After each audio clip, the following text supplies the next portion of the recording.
local coal authority conducted a hearing into the matter of its own VAT. It ordered the FEDFA and representatives of the owners, R.W. Miller, before it in Singleton and took evidence for nearly 5 hours. Today, the authority and its Cram handed down his ruling. Mr. Cram directed that the FEDFA members resume work by tomorrow and that the 3 sacked dragline operators be reinstated without the loss of any benefit. At the root of the problem is the reduction in working hours to 7 per shift, which meant that during gaps between them, the FEDFA shut down machinery which was against the owner's wishes. The Coal Authority has directed that these shifts be bunched up to overlap with only one unproductive period a day. R.W. Miller has said it does not oppose the shutting down of machinery once a day, but did object on economic grounds to it being stopped 3 times a day. A spokesman for the union said the return to work recommendations based on Mr. Cram's directive will be put to the strikers at a mass meeting at the mine at 7 in the morning.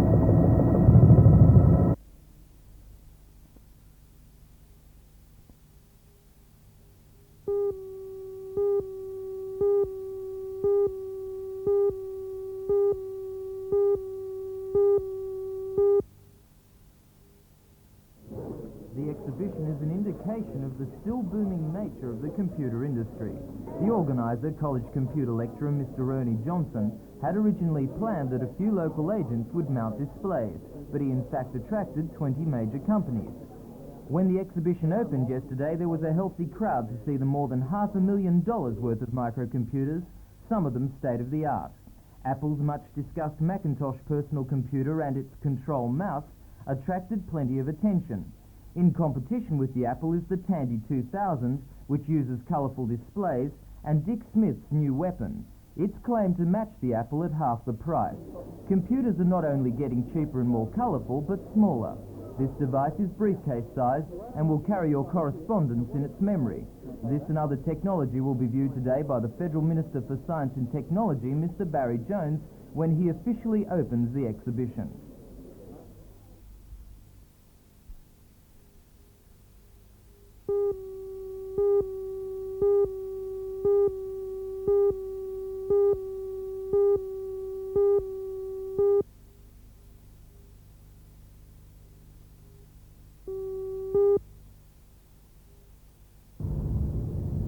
On Wednesday, the local coal authority conducted a hearing into the matter in Singleton, ordering the FEDFA and representatives of the mine owners, R.W. Millers, to attend.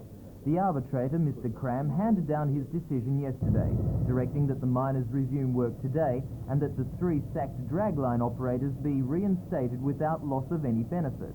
The men had been sacked because, due to shorter working hours, they were shutting down machinery 3 times a day against company wishes. The company said it does not oppose the shutting down of machinery once a day, but did object on economic grounds to it being stopped 3 times a day.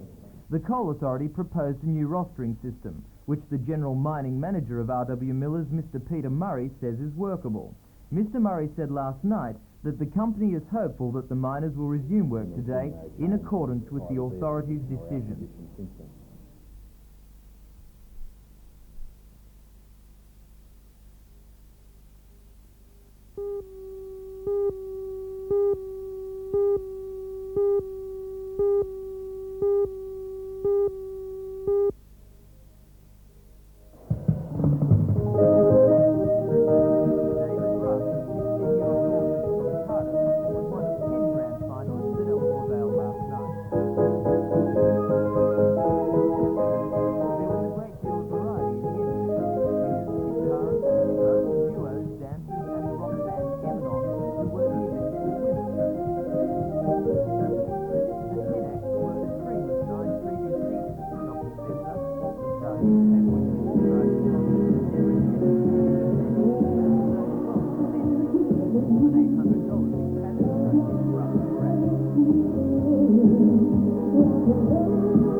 A big feature of the meeting will be the chance for Hunter Valley people to view the pride of the nation, Australia 2, the America's Cup winner.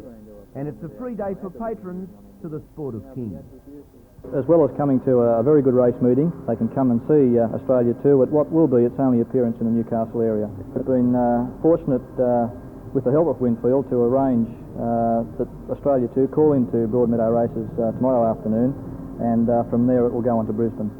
The track is in magnificent condition now. I know rain's been a problem in the last couple of weeks. Well, we've had enough rain. That's suffice to say that we've had enough rain. The track is in excellent condition, but we have had some worries over the last couple of weeks with our Penfolds Classic and our race meeting again tomorrow. But with the weather we have at the moment, it looks good. What's the big race tomorrow? Main race tomorrow is the King G5000. That's one of our $5,000 races that we've been regularly running on Saturdays at Broadmeadow, and of course your viewers have been seeing it on Sports Centre 3. Racing, of course, is alive and well in Newcastle. We're thriving at the moment, but of course you can't rest on your laurels. You've got to keep going and keep promoting, as we're doing tomorrow, and keep providing good racing at the same time.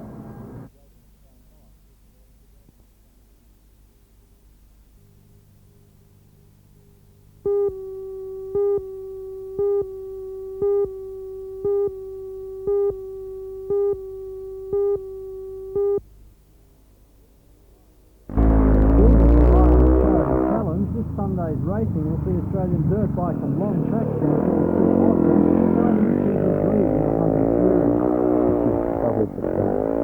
It's a handicap system where you win one, you go back on further handicaps, and it's only off 30 metres. It's rather hard against all the top riders in Australia. Who's your main competition this weekend? Local rider Stephen Davies, he'll be off the gate, he'll be hard to catch, and people like Johnny Foreman from Newcastle and Nolly Norris from West Wyalong. Your favourite to take out the 5-round series, especially in light of his convincing wins in the first 2 rounds. The meeting gets underway with practice at 9 o'clock on Sunday morning, with nearly 70 events, including singing and junior solos and sidecars.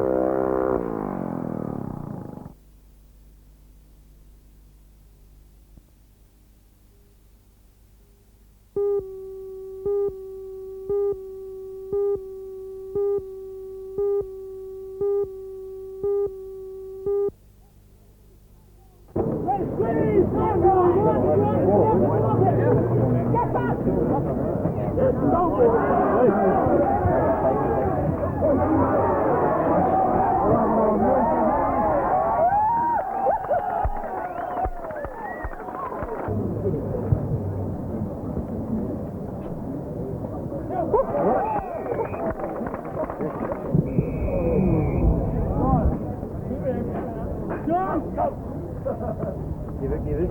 Hold on.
Good morning, everyone, and welcome once again. Last week, as you'll recall, I was talking about the importance of having the right number of signatures with regard to investments, bank accounts, etc., etc. I'd like to extend those comments again today with regard to accounts that your children may have. Now, I'm not suggesting this from the point of view of tax minimisation. As many of you know, unfortunately, the minimum tax threshold, or the tax-free threshold, of investment income for children was reduced from $1,040 to $416 as from the 1st of July 1983. That's something that we can't change. But what I am suggesting, and I'm reinforcing once again this morning, is that if your children have bank, building society or credit union accounts where the accounts are in their name and they're the only ones that can withdraw from the account, it might be a good idea, and I'm only throwing this thought at you, for reasons of illness or absence, to suggest to the children, if the children are watching now, they might automatically pick up the theme that I'm making, is that they authorise mum and or dad, or someone else, in some cases it could be grandparents, they authorise parents and or grandparents to also be able to draw or withdraw from the account.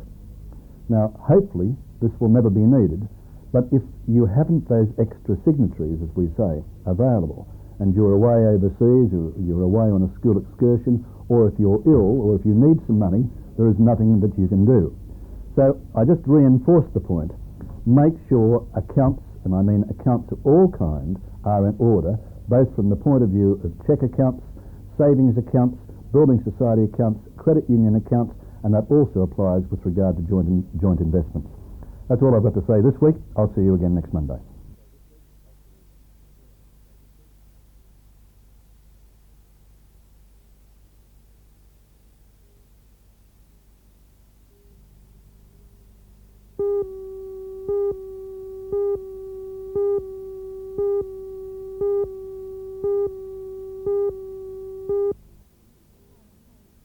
Is that if we have Father something Harry like this, Hughes, the chaplain at the Royal Newcastle Hospital, has called a meeting at the hospital on Wednesday night to discuss the possibility of forming a NALAG chapter here. NALAG's New South Wales headquarters are in Sydney, and there are chapters at Dubbo, Wagga, Wollongong and on the Central Coast. According to Father Hughes, most of NALAG's work involves helping people facing the death of a loved one, but he is careful to point out that people grieve for many other reasons, and NALAG offers help and support for them all. grief is just simply associated with death, but grief can be experienced in terms of a broken romance, the collapse of a business, a person that they love dying, the losing of a pet or something like that. And all of these involve grief to some degree. Of course, perhaps the greatest experience of grief is when someone close to us dies. And in that sense, this is what we would like to be able to do, to establish, to start some kind of support groups in the community for people in this situation.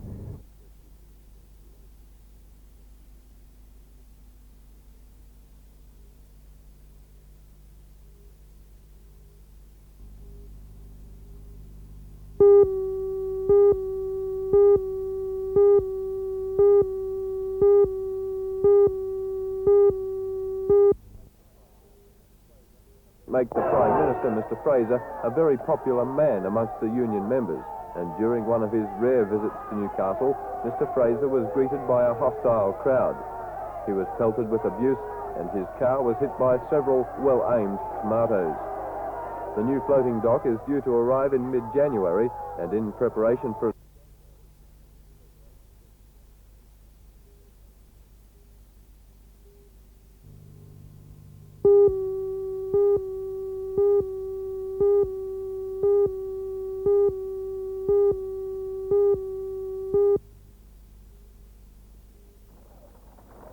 It will be Mr Hawke's second visit to the Newcastle area as Prime Minister. Last October, he briefly visited Windale to open the new Lake Macquarie Police Citizens Boys Club.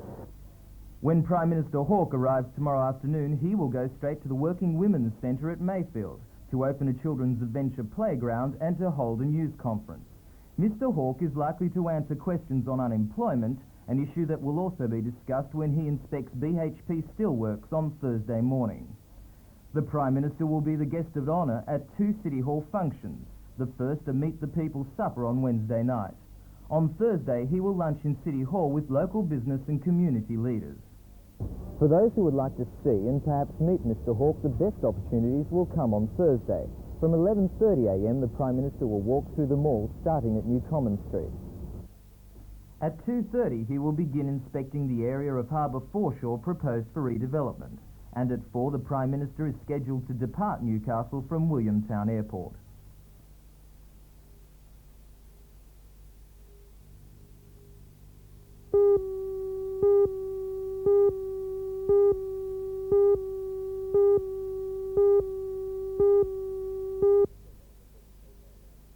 We've got one of the best speedway lineups that's been at Hedengreta for a long time.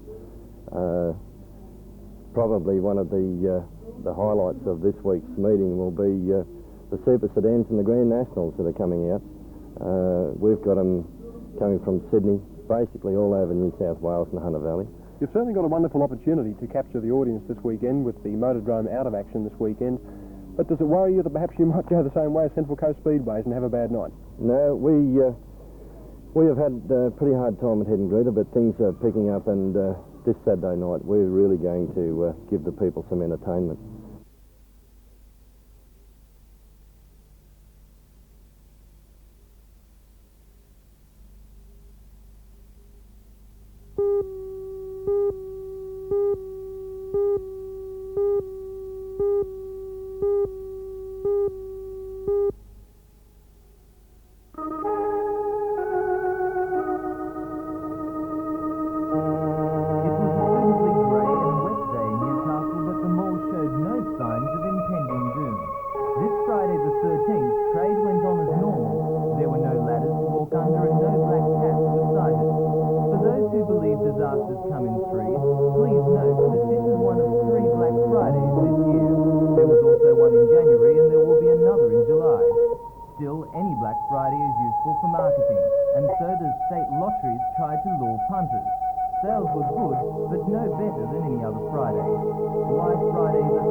Is a black day.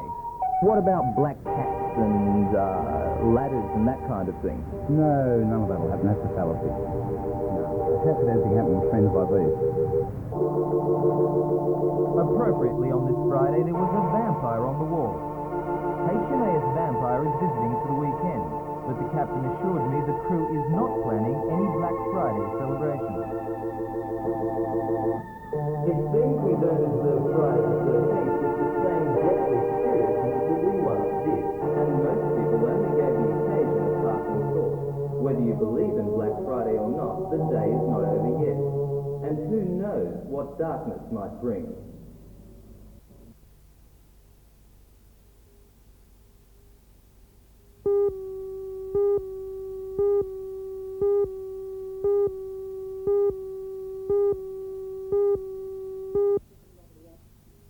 I'm now going to put the property up again. I'm going to ask 3 times and the property will be sold.